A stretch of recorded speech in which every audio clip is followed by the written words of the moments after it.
This is the story of God of War in 3 minutes. Let's begin. Years after beating Zeus's ass with his bare hands, Kratos emerges in Midgard, one of the 9 realms of Norse mythology. Kratos has given up sex and violence for fatherhood, it doesn't sound like the Kratos I know, and traded in the Blades of Exile for the magical Leviathan axe. The bearded dad bod of war mourns the death of his wife and mother of his son, Atreus. A stranger confronts Kratos at their secluded home. He warns Kratos that the gods know who he is. Kratos is forced to dispose of the surprisingly tough stranger. Kratos and Boy set forth to fulfill his late wife's dying wish to spread her ashes from the highest mountain in the 9 realms. Throughout their quest, Kratos imparts wisdom and survival skills on his son. They befriend the massive world serpent. The impassable black breath blocks their path up the mountain. As thanks for saving the rare boar that Boy tried to kill, the Witch in the Woods guides them to the realm of elves to collect the light of HELHEIM.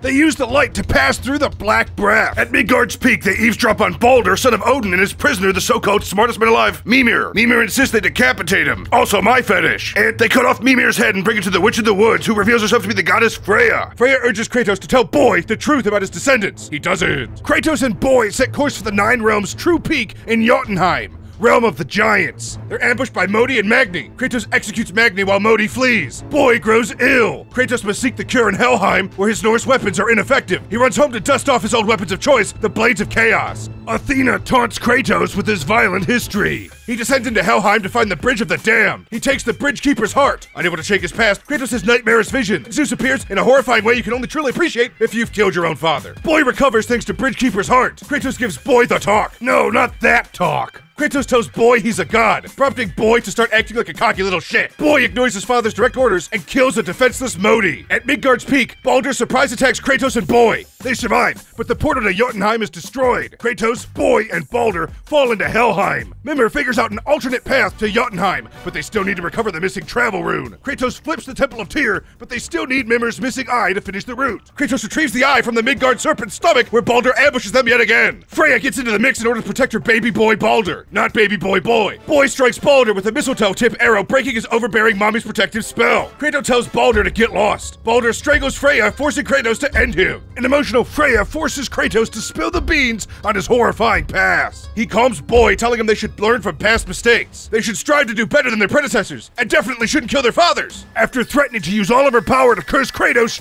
she leaves in silence. Kratos and Boy finally reach Jotunheim. They come upon a temple filled with murals depicting their adventure. Their journey was prophesied by the giants. They uncover that Kratos' deceased wife was a giant, thus making Boy part giant as well. Boy discovers his original birth name given to him by his mother, Loki. Together, Kratos and Boy fulfill their promise and spread the ashes from the highest mountaintop. Back in Midgard, they encounter a frantic Mimir. He warns that Fimbulwinter, the great winter that precedes Ragnarok, is upon them. Boy has a vision. The great winter has ended. Thor finds their home and confronts Kratos and Boy. And that's God of War in 3 minutes.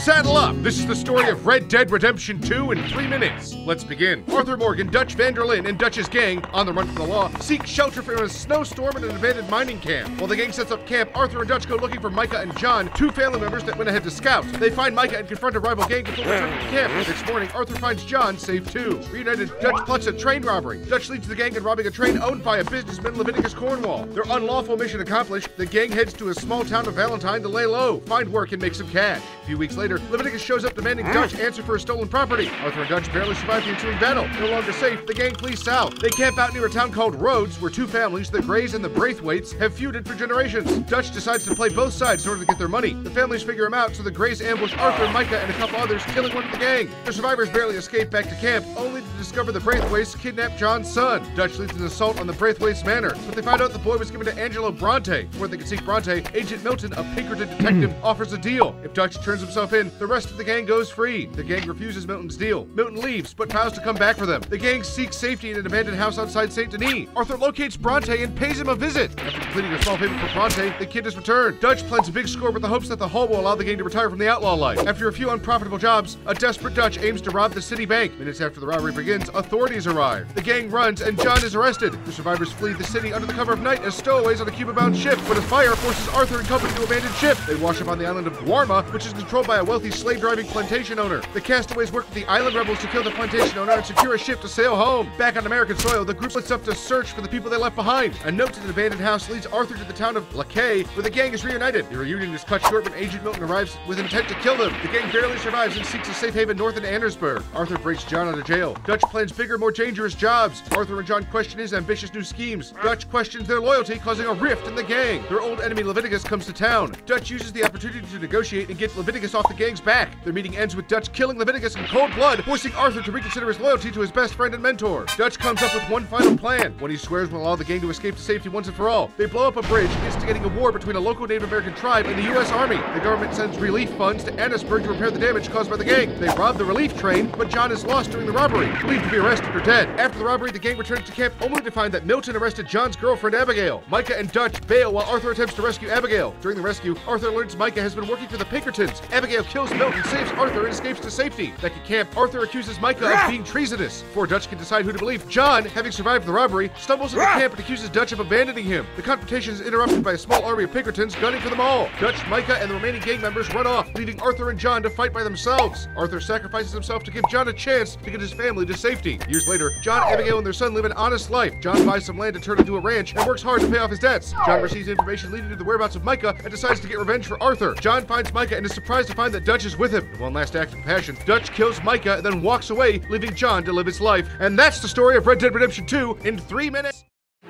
This is the story of Insomniac's Spider-Man in 3 minutes. And if you're on Team Xbox, this is the only way you'll get to experience this amazing adventure. Let's begin. 8 years after Uncle Ben's death, Spider-Man is an established crime stopper. Yuri Watanabe enlists Spidey to help finally bring down Wilson Fisk. With Fisk behind bars, crime is sure to come down, except it doesn't. Kingpin's absence creates a vacuum in the criminal underworld. While investigating a break-in at an auction of Fisk's estate, Spidey runs into ex-girlfriend Mary Jane Watson on the beat investigating a secret Oscorp project called Devil's Breath. Sounds safe. Spider-Man fights off demons until they manage to escape with the Devil's Breath file. Peter brings a demon's mask to Martin Lee. Despite his PhD, civilian life isn't any easier for Peter. He works under Dr. Otto Octavius on a revolutionary prosthetic limb controlled by a neural link of Peter's creation until their funding is pulled and assets seized by Oscorp. Peter's evicted. Mayor Norman Osborn holds a rally to honor Officer Jefferson Davis. Osborn receives a threatening call just before demons and suicide bombers ruin the festivities. Peter's spider sense reveals Martin Lee is behind the attack. The blast knocks Peter out. Jefferson's son Miles Morales rushes into his father's aid. Miles encounters Lee in his altered form, Mr. Negative. Spider-Man sets out to prove Lee orchestrated the bombing. Osborn hires Silver Sable and her mercenaries to combat the demon threat. Spider-Man discovers Lee has a grudge against Osborn and plans to steal the Devil's Breath and use it against him. Developed by Oscorp, Devil's Breath is supposed to be a cure for genetic diseases, but in its current form is more of a bioweapon that kills anyone who comes in contact with it in 7 days. Lee steals the virus and attempts to release it in Grand Central Station, but is thwarted by Spider-Man and MJ. Lee is locked away in the Raft, a Supermax prison that is a who's who of infamous villains. While still super salty at Norman, Dr. Octavius and Peter further develop their prosthetic limbs. Otto modifies the limbs to be more advanced, like octopus tentacles. He controls them via Peter's neural link, which seems to be driving Otto insane. Otto reveals he suffers from a degenerative disease that will eventually render his arms useless, hence his tireless dedication to the project. Peter convinces the doc to take a break while they research the harmful effects of the neural link. Spider-Man investigates a breakout at Rikers, another prison neighboring the Raft. After beating up a bunch of prisoners, an explosion at the Raft lures Spider-Man away. He chases Electro through the prison until he's ambushed by the Sinister Six, led by Dr. Octopus. Doc Ock releases Devil's Breath, sending the city into mayhem. Spider-Man overcomes an army of escapees and Sable Goons before uncovering Doc Ock's secret base in Times Square. There, he finds intel on the location of the Sinister Six and Otto's plan to destroy Norman Osborn. Spidey takes down Vulture and Electro, then Rhino and Scorpion. Spider-Man and MJ seek Oscorp's anti-serum to Devil's Breath. MJ sneaks into Norman's penthouse to discover Devil's Breath was created to cure Harry Osborn's secret genetic disease, the same illness that killed his mother. MJ finds a video of a young Martin Lee accidentally killing his parents in an Oscorp experiment. Norman obsesses over Spider-Man and experiments with spiders to try and recreate the web slinger's powers. One of these spiders escapes on MJ. She finds the location of the Devil's Breath cure and jumps off a building to get away. Spidey swings in to get the serum, but Lee is already there. They fight until Spidey convinces Lee to not give in to the negativity. Spider-Man grabs the antidote just in time for Doc Ock to burst into the lab and wreck his shit. Despite numerous broken bones and being clearly outmatched, Peter whips up a new suit to fight Doc Ock. Spider-Man saves Norman and defeats his former mentor. Otto, who knew Spider-Man's identity all along, pleads with Peter to let him go because it was all the neural link's fault. Peter lets the cops take Otto.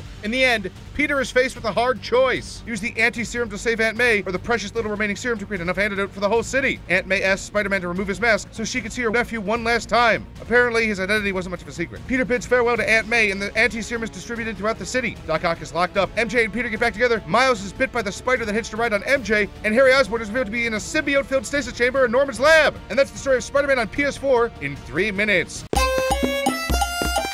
This is the story of Assassin's Creed Odyssey in 3 minutes. Let's begin. The gods demand a sacrifice, so Alexios' sister Cassandra is to be thrown off a cliff. Alexios tries to stop it, but knocks his sister and the person holding her off the cliff. As punishment for interfering, Alexios' father Nicholas throws Alexios off a cliff. Classic Spartan baptism. Enter the time of the Peloponnesian Wars, a time of conflict between ancient powers, destined for a more glorious future as college football mascots. And take a murder tour of ancient Greece aboard the cruise ship Adrestia. After being thrown from the cliff, Alexios is found and rescued by a deceitful con man named Marcos. Alexios grows up to be a mercenary for dear old Marcos. Alexios befriends an eagle, Icarus, which he uses to scout before his killing sprees. Marcos gets on the wrong side of thugs working for a man known as the Cyclops. Alexios blows him out, then kills the Cyclops and his men. He obtains the Adrestia with Barnabas and his men. A mysterious man, Elpenor, hires Alexios to kill a Spartan general, Nicholas, the Wolf of Sparta. Alexios discovers his loving father replaced him with an adopted son, Stentor. You know, after throwing Alexios off a cliff, Alexios discovers Nicholas was only his stepfather and he'll need to seek out his mother to find his real father. On his journey, Alexios fathers more kids than Philip Rivers, yet he's a real Nemean lion in bed. Despite the love of many women, Alexios sails on alone. Alexios returns to Elpenor to discover Elpenor is a member of the cult of Cosmos that's been hunting his family, so Alexios kills Elpenor. With the help of Herodotus, Alexios discovers that he is heir to the spear of Leonidas, legendary king of Sparta who led the 300 Spartans against Persia, and his sister survived. She now goes by Deimos and is a powerful warrior for the cult. Alexios' quest takes him all over the ancient Greek world and eventually to Athens, where Pericles, the father of democracy, rules. He embarks on quests for the famous philosopher Socrates, who's so annoying you pray someone puts a hit out on him. Alexios hunts for cult members and clues for their mother. With each kill, he comes closer to unveiling the cult leader. On the way, Alexios exterminates legendary beasts like the Nemean lion and the Cretan bull, eliminates whole forts of soldiers for a few scraps of ore and lumber, and contemplates assassinating every single person he so much as walks behind. Alexios discovers his mother fled Sparta after stepdad threw you off a cliff. She became a sailor and adopted the name Phoenix. A plague befalls Athens and Pericles is assassinated by Deimos. Pericles' rival, Leon, takes over rule of Athens. Alexios flees Athens with Pericles' ally, Aspasia. Eventually, Alexios finds his mother Myrine. She asks him to save his psychotic sister from the cult. Myrine tells Alexios to seek out his true father, Pythagoras, really? In the underwater city of Atlantis. Pythagoras tasks Alexios with killing 4 mythical creatures, the Minotaur, a Cyclops, the Sphinx, and a Gorgon. He must acquire their power to keep it used for evil. Alexios and Myrine return to Sparta. Alexios tracks down Deimos, but is knocked out by a tree. He makes it to prison as Cleon taunts him about being in the cult. Alexios is inexplicably left alone with 2 unarmed guards and punches his way out. Alexios works with Aristophanes and Socrates to weaken Cleon's grip on Athens, eventually killing him in battle. Finally, Alexios confronts Deimos at the cliff they were once thrown off of. Alexios convinces her to come back to the family. Alexios continues the journey, bathing in the blood of his enemies. At the center of the cult, Alexios finds none other than Aspasia, who reveals that she was trying to establish balance and only recently took over the cult. Alexios chooses to kill her, or not. It doesn't really matter, but she really is the cult leader. Alexios destroys the cult's magic pyramid. After collecting all the pieces, Alexios seals Atlantis safely away. Afterwards, his father passes down the staff, keeping him alive for Alexios to take over responsibility. In the present, Layla meets Alexios, who passes her the staff and also dies. But Layla returns to the simulation. Order is restored, and Alexios gets back to murdering for pleasure in the beautiful world of ancient Greece. And that's the story of Assassin's Creed Odyssey in 3 minutes! I hope you enjoyed the video. If you liked the video, give it a like down below. If you want to see more content, please subscribe. Bye.